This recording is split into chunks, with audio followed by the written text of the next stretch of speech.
പാണ്ഡൻ നായയുടെ പല്ലിന് പണ്ടേ പോലെ ശൗര്യം പോരാ. മലയാളികൾക്കിടയിൽ പ്രചാരം നേടിയ പരസ്യവാചകത്തിന്റെ അർത്ഥം എറണാകുളത്തെ വിമത വൈദികർക്ക് മനസ്സിലായി തുടങ്ങി. നുണകളിൽ മാർപ്പാപ്പയുടെ കീഴിൽ സ്വതന്ത്ര സഭയ്ക്കിറങ്ങി ഒടുവിൽ പാളയത്തിൽ പടയായി. വീണടത്ത് കിടന്ന് ഉരുണ്ട് നെട്ടോട്ടവും തുടങ്ങി. ആരെ രക്ഷിക്കും?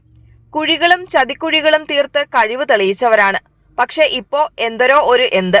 പടുവൃത്തരായ വിമതർ പരിശീലിപ്പിച്ച കൊച്ചച്ചന്മാർ പലരും തങ്ങൾക്ക് തന്നെ പാരയായെന്ന് അറിഞ്ഞ് എന്തു ചെയ്യണമെന്നറിയാതെ കുഴയുകയാണ് പല്ലുകൊഴിഞ്ഞ ട്രേഡ് യൂണിയൻ നേതാക്കൾ. മഞ്ഞപ്ര ഫൊറോന വികാരി ഫാദർ സെബാസ്റ്റ്യൻ ഊരക്കാടനെ കുർബാനക്കിടയിൽ ബലിവേദിയിൽ വെച്ച് അധിക്ഷേപിച്ച വിമതനായ കൊച്ചച്ചൻ ജെഫ് പൊഴേലിപ്പറമ്പിലിന് കുർബാന വിലക്ക് വരുമെന്ന് വിമത നേതാക്കൾ സ്വപ്നത്തിൽ പോലും കരുതിയില്ല. ജെഫ് അച്ചൻ തലയോലപ്പറമ്പ് പൊതിയിലെ വൈദികരുടെ വിശ്രമ കേന്ദ്രത്തിൽ ഇരുന്നു കൊള്ളാൻ അപ്പസ്തോലിക് അഡ്മിനിസ്ട്രേറ്റർ നിർദ്ദേശിക്കുമെന്ന് വിമതർ കണക്കുകൂട്ടിയതേയില്ല. ഈ ഷോക്കിൽ സ്വകാര്യ ആശുപത്രിയിൽ ചികിത്സ തേടിയ യുവ വിമത വൈദികന് ശാരീരിക അസ്വസ്ഥതകൾ ഇല്ലെന്ന് ഡോക്ടർമാരും പറഞ്ഞതോടെ ഇദ്ദേഹത്തെ രക്തസാക്ഷിയാക്കാനുള്ള നീക്കം പൊളിഞ്ഞു. വിവാദങ്ങൾക്കിടെ മഞ്ഞപ്ര മാർസ്ലീവ ഫൊറോന പള്ളിയിൽ പരിശുദ്ധ കാണിക്കമാതാവിന്റെ ദർശന തിരുനാൾ ആരംഭിച്ചതായിരുന്നു പിന്നെ വിമതരുടെ പ്രതീക്ഷ.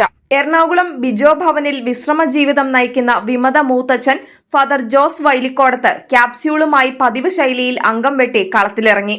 മഞ്ഞപ്ര തിരുനാൾ അലങ്കോലമാക്കി വികാരി ഫാദർ സെബാസ്റ്റ്യൻ ഊരക്കാടനെ പ്രതിക്കൂട്ടിലാക്കാനായി അടുത്ത തന്ത്രം. സമീപ പ്രദേശങ്ങളിലെ മല്ലന്മാരായ വിമത വൈദികരെല്ലാം വിശ്വാസ സംരക്ഷകരായി മഞ്ഞപ്രയിലെത്തും മുൻപേ ഊരക്കാടൻ അച്ഛന് കാര്യം മനസ്സിലായി. അദ്ദേഹം മുറിക്ക് പുറത്തിറങ്ങിയില്ല. കൈക്കാരനെയും നടത്തിപ്പുകാരെയും കാര്യങ്ങളേൽപ്പിച്ച് മുറിയിലിരുന്ന് CCTVയിൽ വികാരി എല്ലാം കണ്ടു. വികാരിയെ പൂട്ടിയിട്ട് തിരുനാൾ നടത്തിയെന്ന വിമത ക്യാപ്സ്യൂളും അങ്ങിങ്ങ് ഇറങ്ങി. വാട്സാപ്പ് ഗ്രൂപ്പുകളിൽ കൊണ്ടുപിടിച്ച ചർച്ചയായി. മിതവാദിയും സാത്വികനുമായ ഊരക്കാടനച്ഛൻ കൊച്ചച്ചൻ ജെഫിന് മാപ്പ് നൽകി തിരിച്ചെടുക്കാൻ സമ്മതിച്ചുവെന്നും ശബ്ദ സന്ദേശങ്ങൾ പാഞ്ഞു.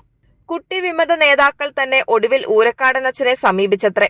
കൊച്ചച്ചൻ ജെഫിന്റെ വിലക്ക് പിൻവലിക്കണമെന്ന് ആവശ്യപ്പെട്ട് വ്യാഴാഴ്ച തിരുനാൾ ദിനത്തിൽ വിശ്വാസികൾ കൂടിയപ്പോൾ വികാരിയച്ഛൻ തെറ്റുതിരുത്തിയില്ലെങ്കിൽ സ്ഥിതി ഗുരുതരമാകുമെന്ന് ചിലർ മുന്നറിയിപ്പ് നൽകി. ആൾക്കൂട്ടത്തിനിടയിലെ ഒറ്റപ്പെട്ട ശബ്ദം വിമതശക്തി പ്രകടനമായി എല്ലായിടത്തുമെത്തി. ഊരക്കാടനച്ഛൻ തന്റെ നിസ്സഹായത കുട്ടി വിമത നേതാക്കളെ അറിയിച്ചു. തീരുമാനം അപ്പസ്തോലിക് അഡ്മിനിസ്ട്രേറ്റർ പുത്തൂർ പിതാവിന്റെയും കൂരിയായുടെയുമാണ്.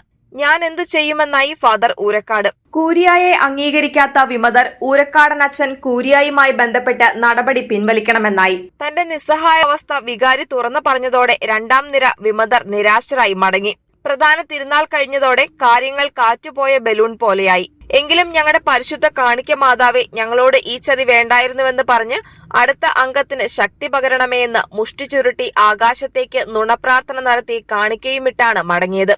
ഇനി എല്ലാ കണ്ണുകളും പ്രതീക്ഷയോടെ വിമത മൂത്തച്ഛന്മാരിൽ.